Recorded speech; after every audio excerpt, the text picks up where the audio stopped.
In 2005, 22-year-old David Pax is a licensed massage therapist in Miami who is sick of charging elderly, wealthy clients for their services. His prospects are limited because he left college after just one semester, had a falling out with his parents, and quit or was fired from 6 different jobs. It hasn't worked out for him to spend his life money on fine bed linens to resell to retirement communities, as those facilities owners don't care about providing senior citizens with a decent standard of living. He meets up with Ephraim Davroli, his best buddy from school, who he hasn't seen in years. One day after a funeral, Ephraim chose to leave his job as an arms dealer and moved to Miami to launch his own company, AEY, after learning that his uncle had embezzled some money from him while he was living and working in Los Angeles. They stopped to buy some marijuana while they're out, but some goons loitering by Ephraim's dealers house con him out of his money. He scares everyone away by pulling a machine gun out of his car trunk and firing it at the sky in retaliation.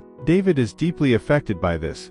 He is fed up with others treating him poorly and respects individuals who advocate for themselves. The next day, David pays Ephraim a visit at his office and becomes even more respectful of him after witnessing him in action, posing as an army officer to learn what contracts his rivals are vying for, since Ephraim not only sells firearms online, but also supplies the US government. Since they are friends and he makes a decent amount of money from it, Ephraim chooses to teach David how to use it. Every military contract that is currently up for bid is listed on a public website maintained by the government.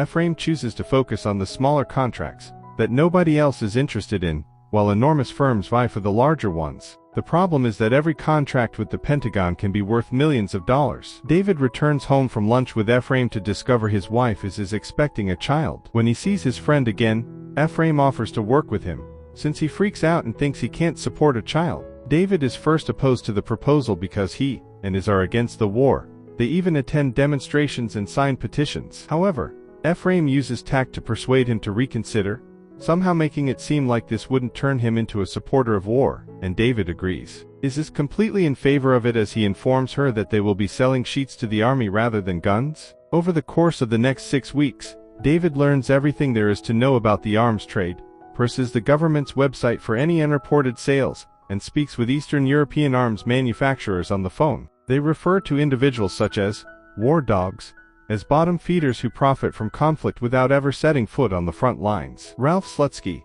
a local businessman who owns 14 dry cleaners throughout Miami, is Ephraim's lone silent partner. In return for 25% of the business, or at least what he believes to be 25% of the business, he is the one who gives them funding.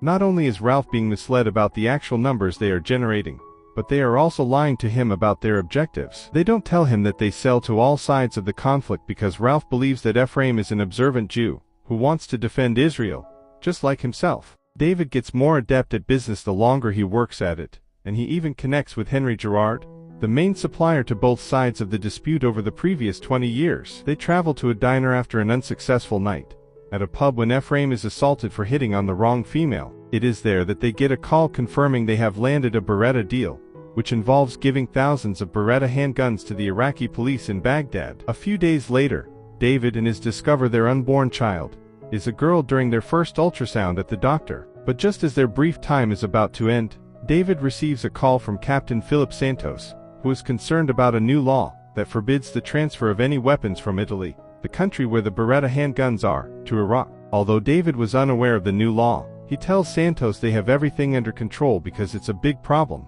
Fortunately, Ephraim comes up with a solution.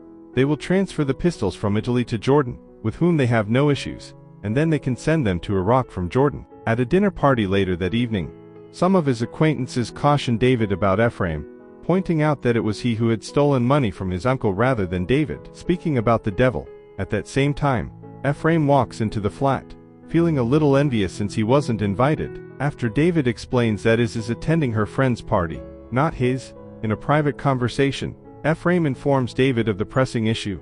Their guns have been seized by Jordanian customs. Knowing this as well, Captain Santos phones them at that point to demand an explanation, and threatens to cancel their appointment without explanation if they fail to provide. In the event of a cancellation for cause, they risk having their company blacklisted and never being awarded a contract again.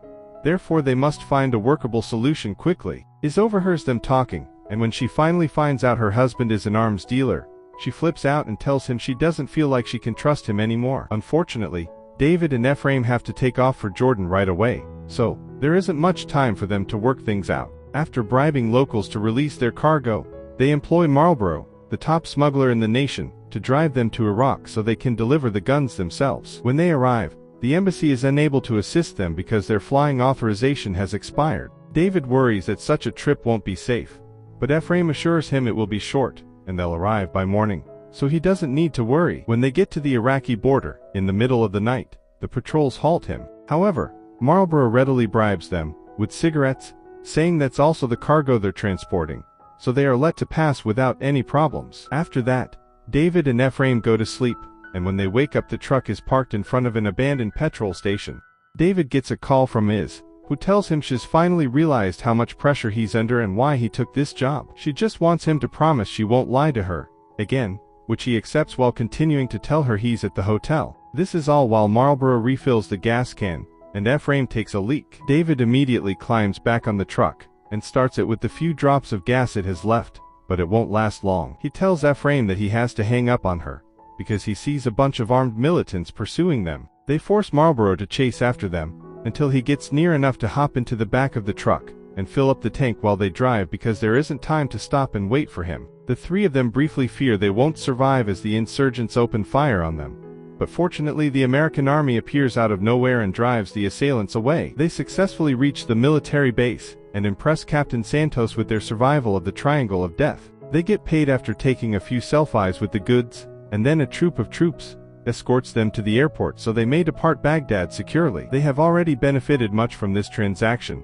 which has also made them well known. As a result, the business continues to expand, bringing in more and more money each month. They purchase 2 apartments in the same building, matching Porsches, and even set fire to all the sheets David had purchased in bulk. Ralph boosts his investments because he is so pleased with his profits, which enables the business to grow and hire a large staff to help them identify additional transactions. Even though Ephraim seems to be becoming more unstable every day, David is able to spend more time with his newborn as a result. David finds out one evening that the army has placed what would later be referred to as the Afghan deal, an absurdly large purchase that contains absurd quantities such as 100 million AEK for 7 rounds of ammo. They conclude that this would be a great opportunity for them, and they will drive to Nevada to attend Vegas X, a convention where manufacturers showcase their newest military technology. Regretfully, it's a total bust.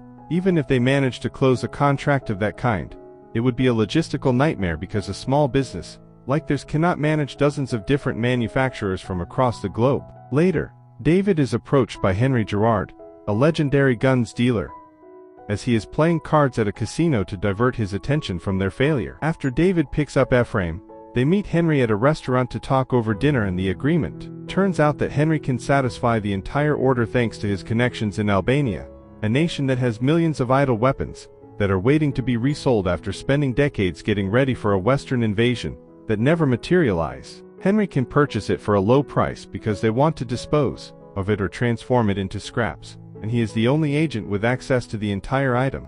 Henry's offer seems too good to be true, so Ephraim questions why he isn't placing his own bid. Henry acknowledges that because he is on a terror watch list, he is prohibited from conducting business with the US government.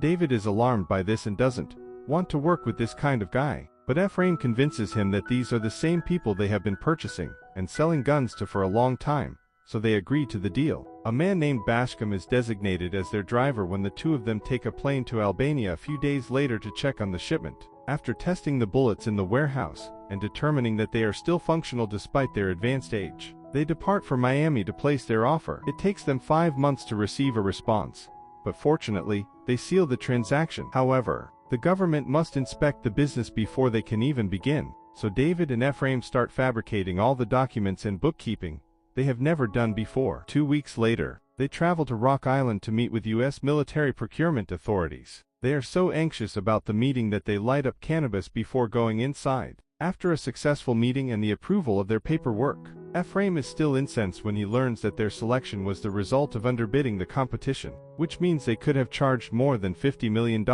Is ready to head to his mother's house with the baby, so she handles David's announcement that he's going to be gone for a month better than he does when he gets home. Is upset because she discovered the photos of David in Iraq, proving that he has been deceiving her once more. David tells her that's the last thing he's lied about in an attempt to calm her down, but is reveals she is aware of something else.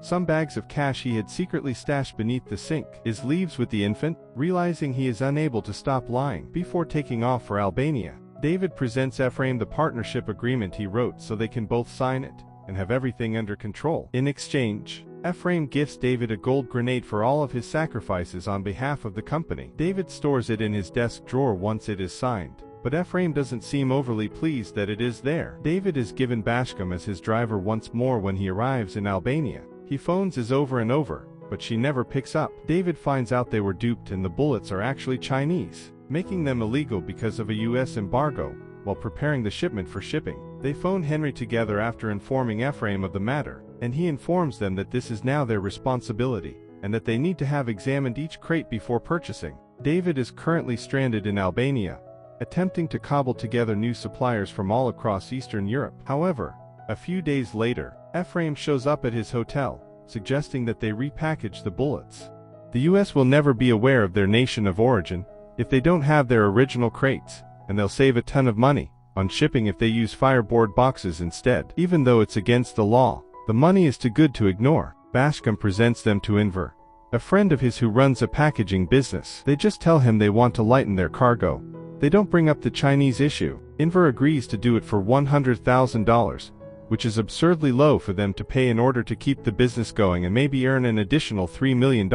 They successfully deliver the first 5 million rounds to the Afghan army on December 8, 2007. One last happy moment for David before the issues start comes over Christmas, when Is lets him see the baby via video call. Later on that evening, Ephraim phones Henry from the United States to inform him that Henry had overcharged them by 400% and that he wants to get out of the agreement for taking advantage of them. David tries to stop him right away since Ephraim would be ruining the entire business, and Henry isn't the kind of guy to screw about with. Besides, they're making a ton of money. While Ephraim is at ease in the USA, David notes that he has been working really hard in Albania away from his family, which occasionally gives him the impression that they aren't really partners, but rather a boss and an exhausted employee. While promising not to do anything, Ephraim takes the signed contract off of David's desk and says he understands. A few days later, in the recently arrived year 2008, David is abducted from his apartment and brought to the center of an abandoned plot, where two thugs beat him up,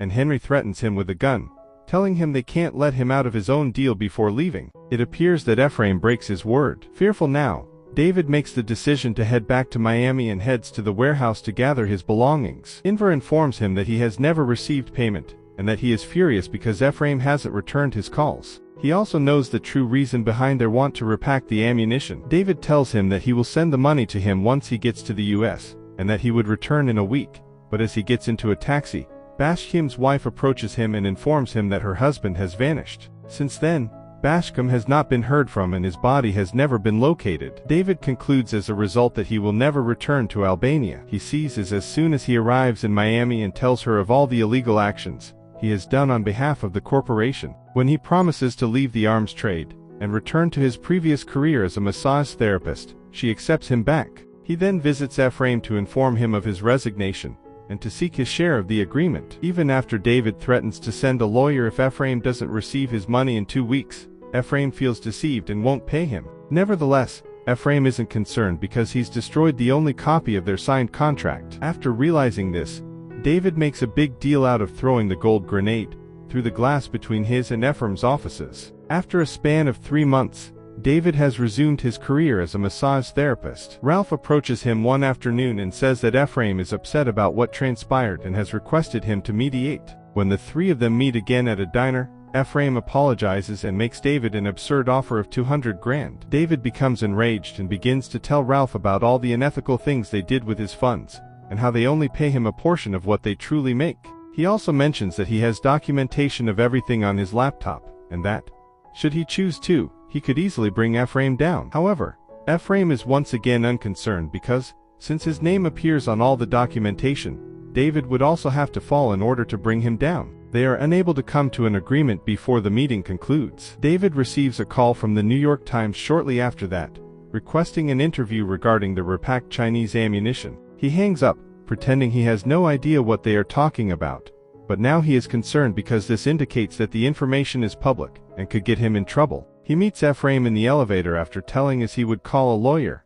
Ephraim had received a call from the same journalist. David finally realizes they were never really friends, and that he has always been Ephraim's business pawn, when he hits him in response to his attempts to make him feel sorry for him, while pretending to be his old best buddy from school. When the elevator reaches the first floor, the FBI surrounds them and takes them into custody right away. Despite everything they did illegally and all the lies they told the authorities, the one thing that got them in trouble was not paying Enver, who called the Pentagon to report them. When Ralph was caught in the middle of the day at one of his many stores by the government during a comprehensive investigation, he was so terrified that he quickly struck a bargain. His plan had been to meet in the diner, and he had a microphone on him the entire time to record them admitting to their misdeeds. David enters a guilty plea and is given a term of 7 months of home arrest, while Ephraim is charged with over 70 federal crimes and given a 4-year jail sentence. EY will be eligible to bid on federal projects once more in 2022. When David returns to his job as a massage therapist after the 7 months of house arrest is over,